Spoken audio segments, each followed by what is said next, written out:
Orang-orang Nusantara banyak memiliki silsilah biologis dari bangsa-bangsa asing. Tak mengherankan, sebab kala itu Nusantara menjadi bagian jalur perdagangan yang menghubungkan antar benua dan samudera.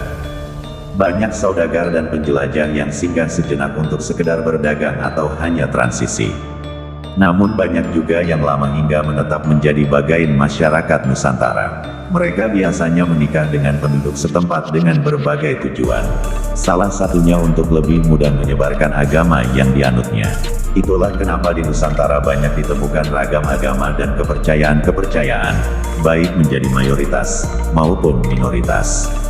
Orang Nusantara sendiri memiliki karakteristik yang sosial religius, menyambut dan menerima setiap pendatang yang berakhlak baik dan sopan santun, juga menghargai segala kebaikan dari setiap agama yang hadir, dibawa oleh pendatang, meski agama tersebut bentuknya impor yang lahirnya jauh di pegunungan Himalaya dan gurun pasir.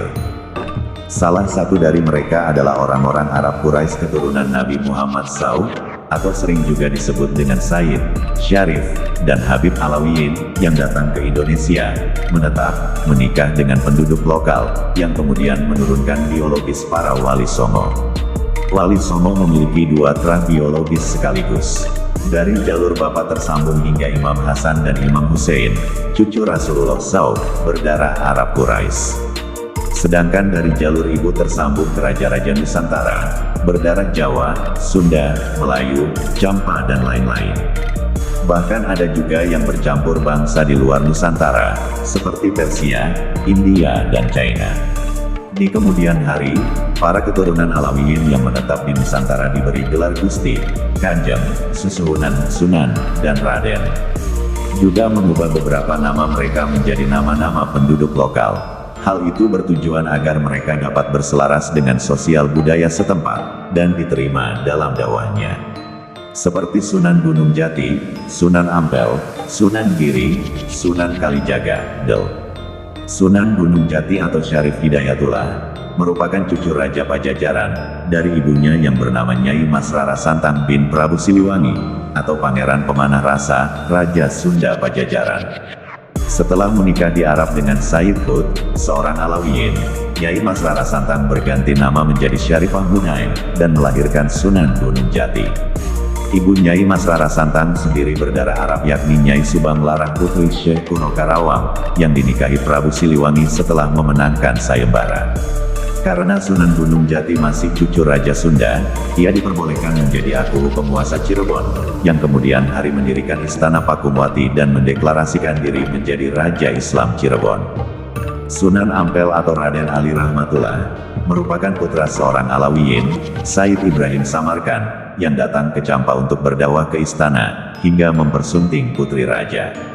Bisa dikatakan, Sunan Ampel merupakan cucu Raja Campa, dari sang ibu, yang jika ditelusuri terus ke atasnya akan sampai ke keluarga Raja Singasari, Prabu Kertanegara. Hal ini yang menjadikan Sunan Ampel sangat mudah memasuki istana kerajaan Majapahit, karena sama-sama memiliki darah Singasari. Didukung pula bibi Sunan Ampel dari ibu yang menjadi istri Prabu Brawijaya kelima Majapahit, menjadikannya lebih gampang memasuki wilayah istana, hingga diberikan tanah perdikan di Ampel Denta Surabaya. Kelak tanah tersebut dikelola, dan dibangun pondok pesantren. Sunan Giri atau Raden Ainul Yakin merupakan keturunan Alawiyin, putra Sayyid Maulana Ishak dengan Dewi Sekardadu putri Prabu Sembayut Raja Blambangan bin Wirabumi Majapahit. Ibu dari Syekh Maulana Ishak atau nenek dari Sunan Giri sendiri yakni Dewi Chandra Wulan putri Wira Badrawarman dari dinasti Warmadewa. Karena memiliki dua terah, Alawiyin dan Majapahit, kelak Sunan Giri berani mendirikan pemerintahan yang mandiri yang disebut Giri Kedaton. Sunan Kalijaga atau Raden Said juga seorang Sayyid atau Alawiyin. Kakeknya bernama Sayyid Abdurrahman, karena berhasil mengislamkan Adipati Tuban, Arya Dikara. Abdurrahman berhasil menikahi putri Arya Dikara dan dikaruniai anak bernama Sayyid Arya Wilatikta.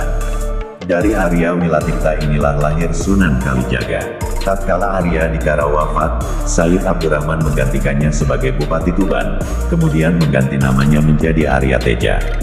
Karena ikatan kekerabatan itulah dakwah para wali songo sangat diterima di kalangan raja-raja setempat, bahkan direstui dan diberikan tanah perdikan untuk menyebarkan dakwah kepada masyarakatnya. Tanpa ikatan biologis sangat sulit menerima orang asing, terutama bagi seorang penguasa. Keturunan Wali Songo kemudian terus-menerus berasimilasi secara biologis dengan kerajaan-kerajaan Islam seperti Demak, Pajang, Cirebon, Banten, Lampung, Mataram, Del. Hingga kelak menurunkan Kiai-Kiai Nahdlatul Ulama NU. Jika dihitung secara akumulatif, hampir 50% Kiai-Kiai NU dari jalur bapak memiliki nasab biologis sampai Imam Hasan dan Hussein lewat Wali Songo. Sedang dari jalur ibu bersambung kepada raja-raja Nusantara. Itulah mengapa akidah, fikroh, harokah, amalia, Kiai-Kiai NU sama dengan Wali Songo. Bukan hanya dikuatkan secara nasab keilmuan, melainkan juga nasab biologis. Sama-sama dakwah yang mengedepankan Hamemayun Hayudingkuwono atau rahmatan lil alamin.